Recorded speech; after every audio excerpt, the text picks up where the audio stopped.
Tyler here from Tech with Tyler. Today we're going to be talking about NordVPN, which is a subscription VPN service that allows you to change your geolocation of your device, whether it's your mobile device, your tablet, your desktop, or your laptop, even TVs as well. And this way you can watch out of region content on Netflix, Hulu, Amazon Prime, and the list goes on.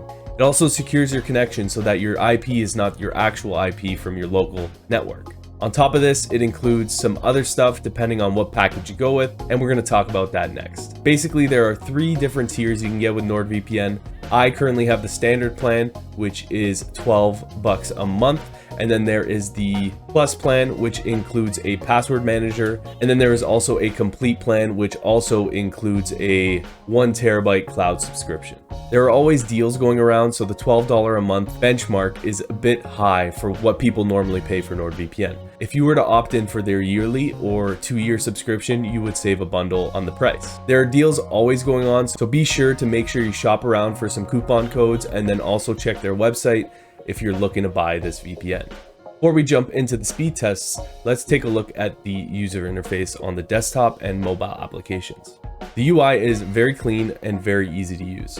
On the left side on the desktop app, you're going to get a few options for your different services. You have your VPN service, your threat protection service, which you can switch on and off, and this basically protects you while you're online. And then you also have your mesh network, which basically gives you a LAN type setup if you wanted to play games with some friends that are not in your local network, or if you wanted to get a team of developers working together on the same network.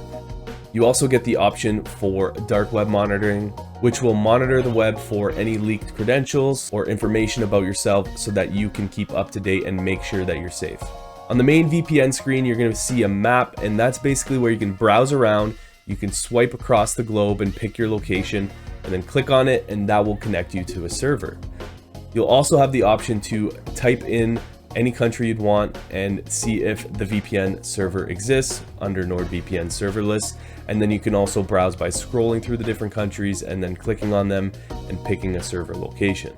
Connecting is very simple, it's quick, and it's usually done with just a click of a button. On top of the regular location servers, you're going to get some specialty servers that come along with NordVPN as well. These servers include dedicated IP, double VPN, obfuscated servers, onion over VPN, and P2P. In the settings, you have the option to change a bunch of stuff. There's also a cool option in the settings for split tunneling, which allows you to select certain apps on your system and choose whether they're enabled or disabled when it comes to VPN. So you can pick an app like Chrome and have it not go through the VPN, and then pick an app like Edge and have it go through the VPN. Now let's get into the speed tests. What I did was I started with a base case and I ran a speed test without any VPN connection. What I did next was I connected to a local server, one near me, and ran the test again to see how the numbers differed with the VPN turned on. You'll notice that the numbers are very close in terms of download and upload speed, but another thing to note is that the ping on the download and upload are a lot lower on the VPN connection. So if you pick a local server somewhere close to you, so I'm in Toronto and I picked a Toronto location, that gave me lower ping times when downloading and uploading, and this is great for gameplay. Next, I took a server that was across the continent, and in this case it was LA. So in LA, I basically had slightly lower download and upload speeds, and the ping times started to increase. This showed me that this VPN is not made for gaming in specific regions. Because the download and upload was not affected too much, watching content and browsing the internet is not going to be affected by this.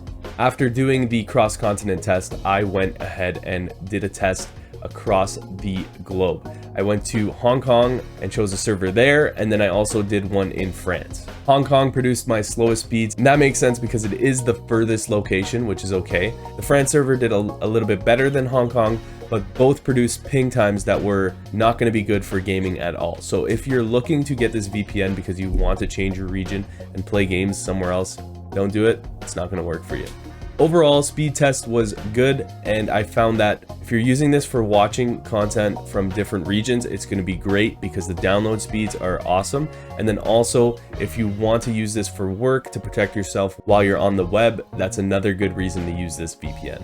I personally use it for both those reasons, and I also use it on my mobile phone and cast to my TV when I want to watch Netflix, whatever other streaming service in a different region.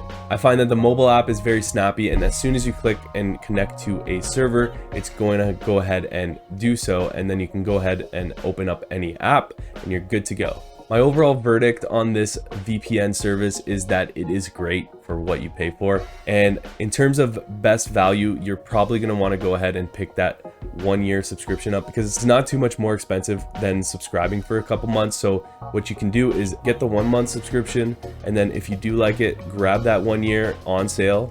Don't buy it full price. Never buy it full price because it's always on sale. And then if you don't like it, cancel your 1-month subscription and you're good to go. Hopefully my review of NordVPN helped you make a decision. If it did, please leave a like down below. And if you aren't already subscribed to the channel, hit that subscribe button because it really helps me out. That's basically it for this video, and I will catch you in the next one. Thanks for watching.